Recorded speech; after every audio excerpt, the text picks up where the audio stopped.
Caroline Nokes, what's your reaction to this absolute mother of all stooshies?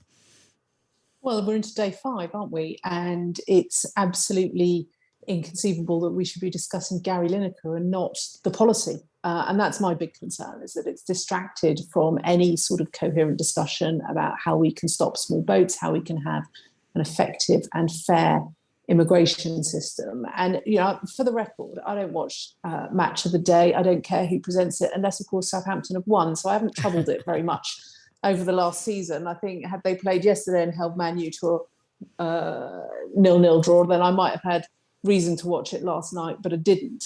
But I do think we have to recognise that the BBC needs to be impartial, it needs to be fair, it needs to set out to all of its presenters equally who can say what and when on their personal Twitter accounts. And I'm simply not convinced that we've had anything coherent from the BBC. And as for Tim Davie saying, I think it was this morning, that he wasn't going to answer hypothetical questions, I think he needs to be able to answer the questions that are quite rightly being posed at him at the moment. And I mean, I do want to come on to some of the discussion about the policy, because you are right, that is important and that is actually at the heart of this.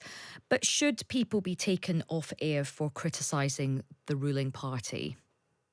No, I don't think they should. I think Gary Lineker said what he said on his personal Twitter account. I think it's absolutely regrettable. And I don't know if your listeners will have seen the article from Karen Pollock of the Holocaust Educational Trust, who made the point on Friday that comparisons with Nazi Germany are almost invariably extremely unfortunate and that we should all try to avoid doing that. But I think this has been blown out of all proportion, and the BBC should have Gary Lineker back doing what he does best, I gather. I'm no expert on commenting on football.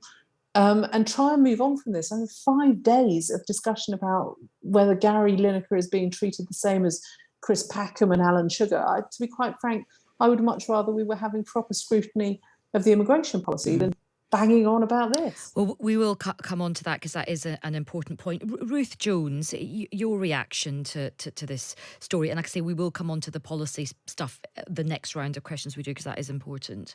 Sure. I mean, I suppose my question would be, if he tweeted in support of the policy, we wouldn't be having this discussion at all, because it would all be nice and quiet and everything would be rosy in the garden, if you like.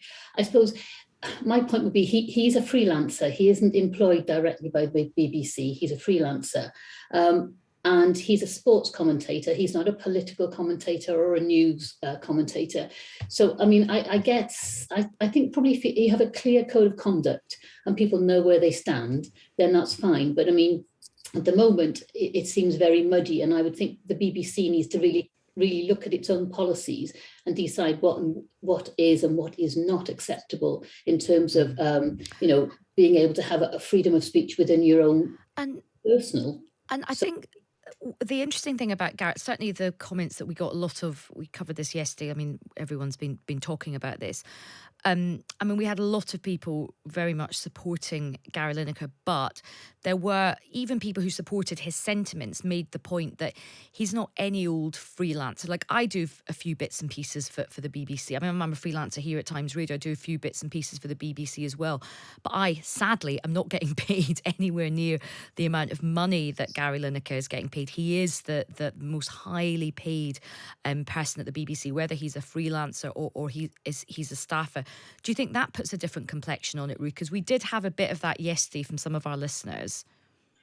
I'm not sure that the money is the biggest issue here. I think it's there's an element of what can you say personally, yes, I agree. His opinion does matter, and what he says does count. People do listen to him. He is an influencer, and I think it's really important that he does things carefully. And I think I saw him being interviewed, and he said he always considers what he puts out there carefully before he puts it out. And if he's in any doubt, he doesn't put it out. But I think sometimes these sort of debates about the policy really do engender really strong feelings. And I think people want to be able to have their say on these things. Now, if it had been Labour calling for his removal, then it wouldn't be a story, would it? But the fact that it's Tory MPs. Now, I just think, compared with Richard Sharp, you've got to look at Richard Sharp's involvement with the Tory party, and you've got to say, where's the impartiality there? That's an issue that a lot of people have been raising as well. Amy Callaghan of the SNP, your reaction to all of this?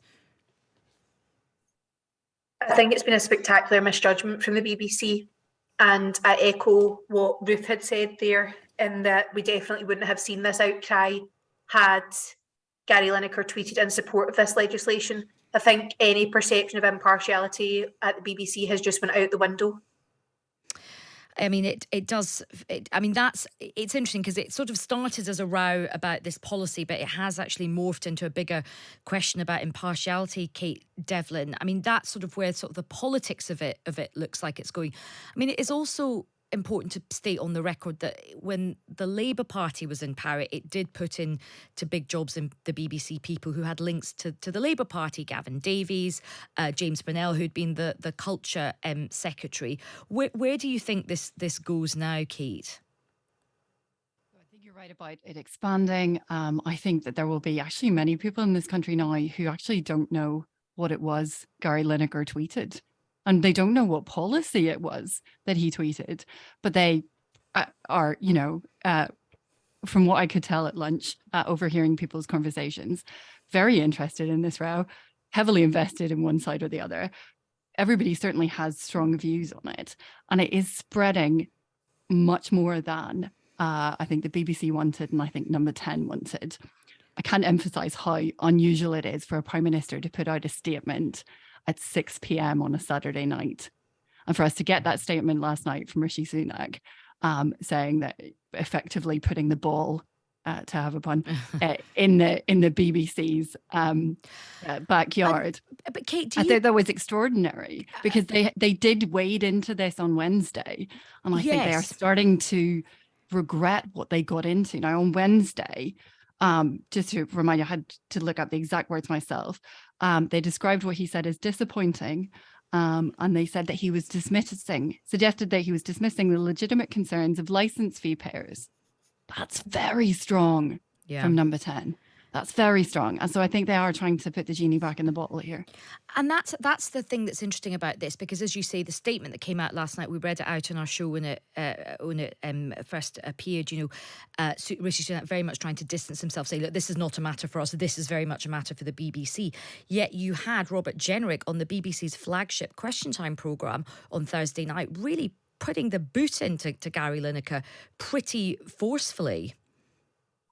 Yes, some people suggesting that he'd gone on both boots up, again, to mix my football metaphors on this one.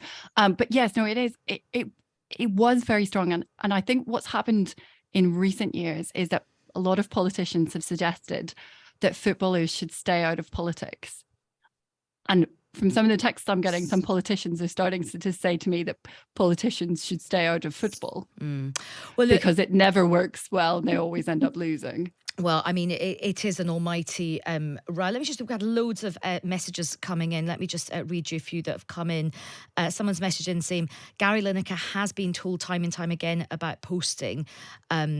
So to say that the BBC needs a clear policy is untrue. The BBC has helped build Gary's following. So that's the link to him needing to follow the rules and being impartial. Jess has messaged in saying, I think the concept of impartiality has become redundant since the conflation of the left with good and the right with bad. I would rather that people working for the BBC or Times Radio were just open about their allegiances as you are. I mean, people very much know what my politics are through my columns and other work, but, expect me to sort of give a fair interview when I'm on Times Radio.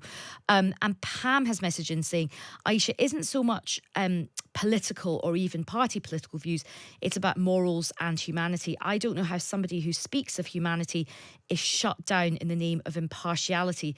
Those who find themselves impartial on humanity issues should be ashamed of themselves. So many messages coming in. Lots of people. Someone's just messaging, backing up your point, Ruth, basically saying, let's not kid ourselves. If Gary Lineker had tweeted in support of the small boats policy, he would probably have been getting praise from cabinet ministers as well, not kind of all the sort of row that we've engaged ourselves in.